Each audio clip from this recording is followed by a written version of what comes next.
What's up, guys? Welcome to Daily Dose of Reddit. This is your host, Zach, and today's subreddit is r/BlackholeRevenge.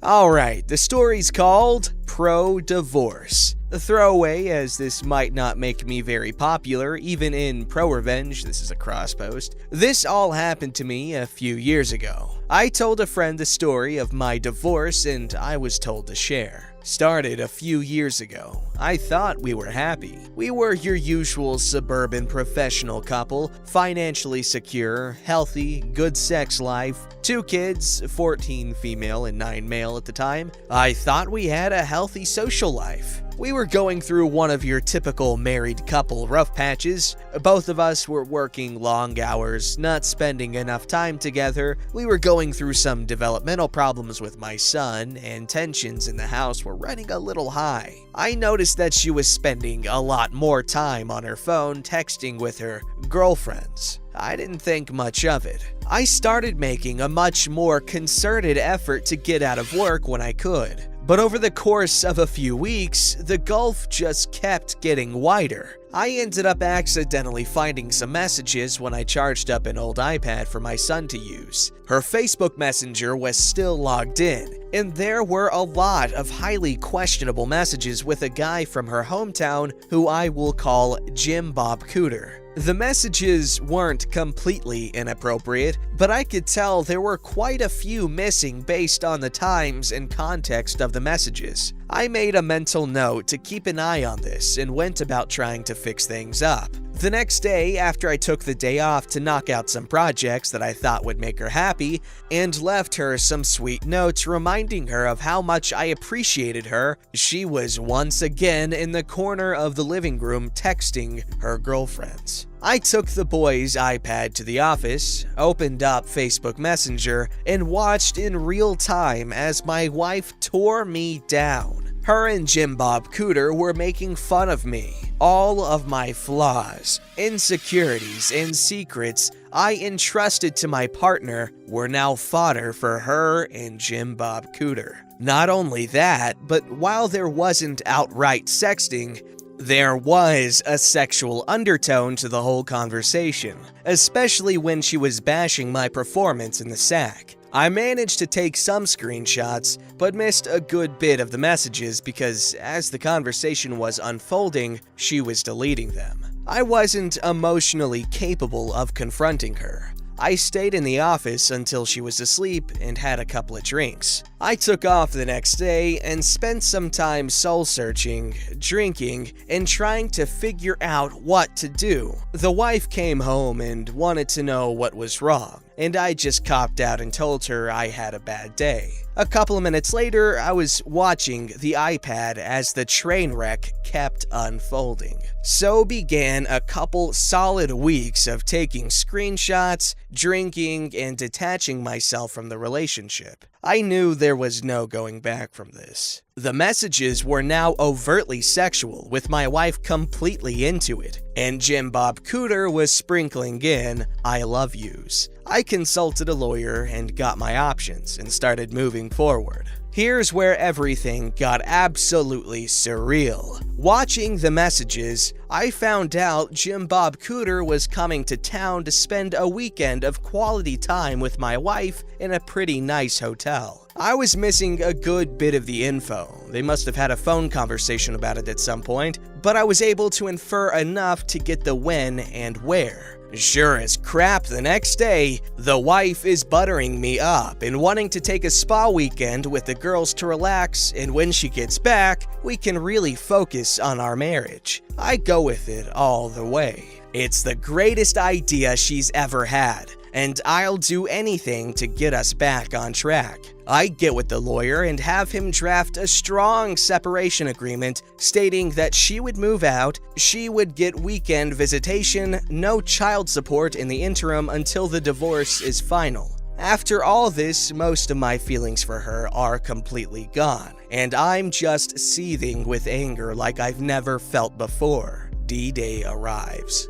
I take the day off work, I withdraw half of any money in any accounts we are joint on, leave her half alone. I had already redirected my paycheck to a new bank. I close our money market account and get a cashier's check for her half and deposit my half in my new account. I stop at Office Max and print out about 75 pages of Facebook Messenger screenshots, and I kill time because I don't want to be at home. She texts me that she's taking off and that she loves me. I tell her to have fun. I show up at the hotel at about 8:30 and call my wife's phone from the lobby. It goes straight to voicemail. They are probably already at it. Whatever. I walk up to the front desk and ask if I can use the phone to be connected with Jim Bob Cooter's room.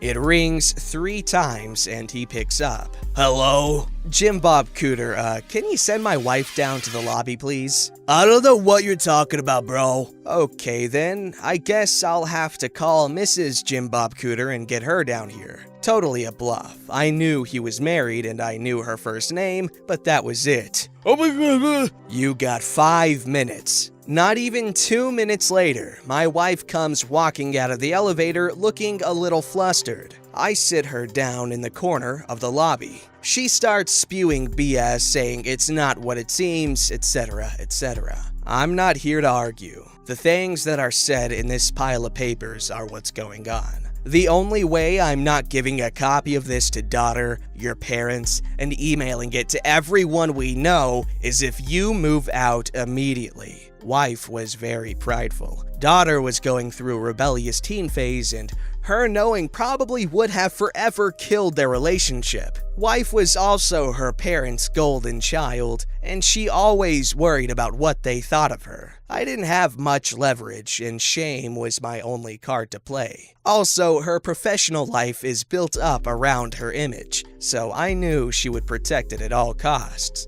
I can't believe this. This is a check for half of the money market account. I've withdrawn my half of the money from all the other joint accounts. You should have more than enough to get a place. She starts to cry a little. I could almost see the different thoughts and waves of emotions going through her. But now was the time to keep pressing. Here is a separation agreement that I think is more than fair, considering what's going on. I'm gonna need you to look this over, sign it, and leave it at the house when you get your stuff. Do you want to look through these screenshots? No. Okay, go have fun with Jim Bob Cooter. Do not come back to the house or I'm going to send this, I hold up the ream of screenshots, to everyone. I bounce out of the lobby and I can hear her start to have a breakdown. I get to the car, drive off to a parking lot, and have my own crying rage fit. Previously, I would have cried in front of her and yelled and whatnot, but I managed to get my crap together enough to pull it off.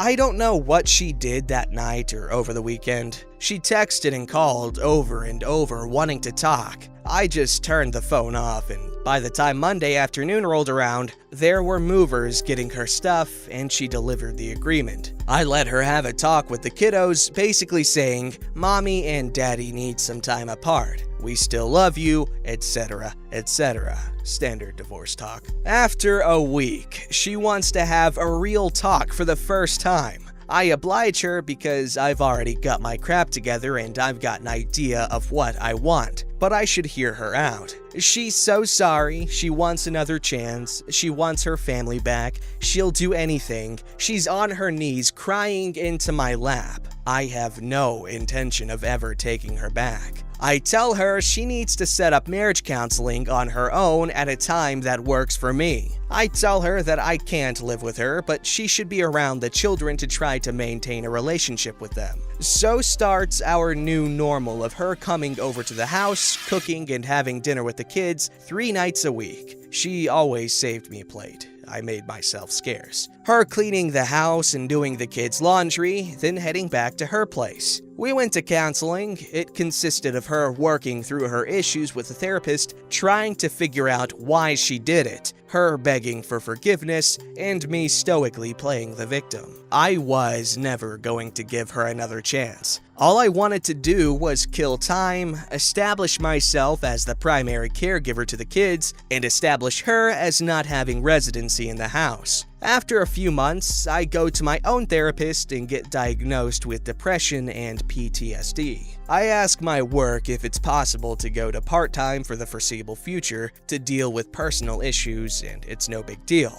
After 6 months of therapy, I told her that I couldn't forgive her right now, and that I wanted an amicable divorce, but she is still the love of my life, and maybe someday we could give it another try. She was devastated, but agreed to the divorce if I promised to try again someday. Once the divorce was filed, I needed the kids to want to stay with me. I left a Google search for how to survive your wife's infidelity up on the shared PC at home, and I left some printed out infidelity articles not so hidden in the kitchen. My daughter found them and came to me crying. I told her she wasn't supposed to find those, that mom made a mistake, that mom still loves her, and that I would always be here for her. My daughter, who used to hold my wife in such high regard, now wouldn't talk to her without screaming, and it crushed her. Not surprisingly, when the court needed statements from the kids a few months later,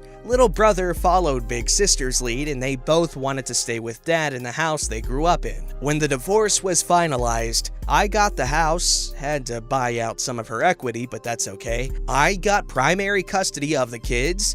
I got awarded generous child support due to the differences in our income due to me working part-time. Now, for the last 2 years, I've gotten to live in the house with my kids, work part-time, get the now ex to subsidize it for me, and when she takes the kids over the weekends, I get to have my fun with Tenderellas and some friends with benefits I've cultivated. In the eyes of my kids, I'm the patron saint of fatherhood for taking the high road and always being there. In the eyes of my ex, I'm the one that got away that she will always pine for. And I get the bonus of having her come over for sex whenever I want it by dangling that carrot of maybe getting back together. But that is never going to happen. Of the different forms of cheating, this is definitely the worst. Okay, it's not just the whole physical aspect of, oh, I just got horned up and wanted to have fun, but it's emotional, and she talks crap about him and uses stuff said in confidence against him. That's the worst kind. At least he's got something good going on for him now. Not much else to say there other than that was a very well navigated divorce. Alright, since we read a story from BlackholeRevenge, I figured we might want to brighten it up with some wholesomeness sprinkled in. That's right, these last 2 stories are going to be happy stories that will cause you happiness. And the first one's called First Real Christmas. My daughters came to live with us in late November 2004 from a crappy foster care situation and living in a van with their drug-addled prostitute biological mom before that. Things were still very new to them. They were still adjusting to their new home and were amazed at the simple things like eating, playing with toys that belonged to them, and having nice clothes to wear. When the Christmas tree went up, they didn't have any idea what it was. They thought it was pretty and enjoyed decorating it and looking at it, but other than that, no clue. When we talked about Santa, they were clueless about that as well. They couldn't believe that such a thing was possible. They were 4 and 5 years old at this point and had never experienced a Christmas of any consequence. We took them to the nice mall for a visit to Santa. They asked, "Dad, that man really brings us presents?" Of course, I explained and told them the whole ordeal. I was really bothered by the fact that they came from a foster home and never got a single present, a tree, or any of the traditions associated with it. When we picked up the girls from the foster home, the foster mom didn't give us anything except a bag of men's tube socks. No toys, dolls, nothing. Gradually, stacks of presents gathered under the tree, and on Christmas Eve, we put out milk and cookies for Santa. They were very skeptical about the whole ordeal and were questioning the whole down the chimney thing and trying to find holes in my story. We were listening to Christmas music and reading stories, and they kept running to the front window. I thought they were looking for Santa. Finally, I said, "Santa won't come till later, after you're asleep." The girls said, "No, Dad, we're looking for the policemen. They always come get us at Christmas." Sad. Anyway, when the girls went to sleep, I put on my big work boots, stomped them around the fireplace, and left dirty boot prints on the white carpet leading to the cookies, took a bite, drank some milk, put out the Santa presents, and went to sleep. The next morning, about 8 a.m., I heard a tremendous squealing and laughing. They dragged me downstairs to show me the footprints in the half-eaten cookie. He's real! He's real! They didn't care about the presents at all. They were caught up in the magic, and that was fine with me. I just love wholesome Christmas stories. I love Christmas in general. All throughout the year, I listen to Christmas music because Christmas music is so good. And this story is so good, and that's sweet, and you should be proud because you gave them something special to remember. This story's called 55 Years of Regret is About to Disappear. I found a men's class ring while metal detecting with my sons. The ring is from a local university and dated 1965 with initials engraved inside the band.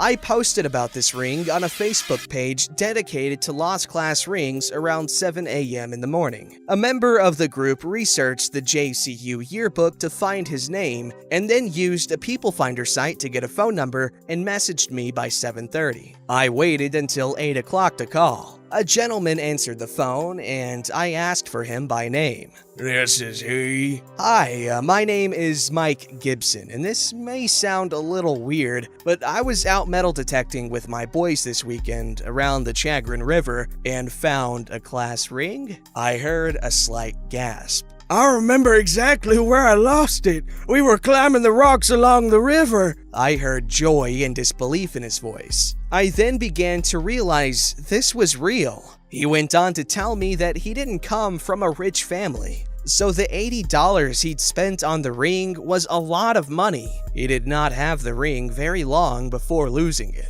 "It is something that I've regretted my whole life," he said. So much so that he bought a replacement ring about 10 years ago. Now I am beginning to realize the opportunity to teach our kids an important life lesson that they will never forget. I asked him if he would mind coming to our house for dinner to get the ring and tell us his story. He agrees immediately. "That would be great. I would love to meet your kids and tell them my story." So now we have a set date for our dinner, on Saturday, March 7th. That's the next time we have all of our kids together. Do you mind waiting until then? "I've waited 55 years. Another week won't kill me." Stay tuned. And there's no update. I'm assuming he forgot or something. Regardless, that is a very happy story and very cool. I've always wanted to do metal detecting and stuff because you can find some cool junk. And who knows, you might find something sentimental and be able to return it to their original owners, and that would be really cool.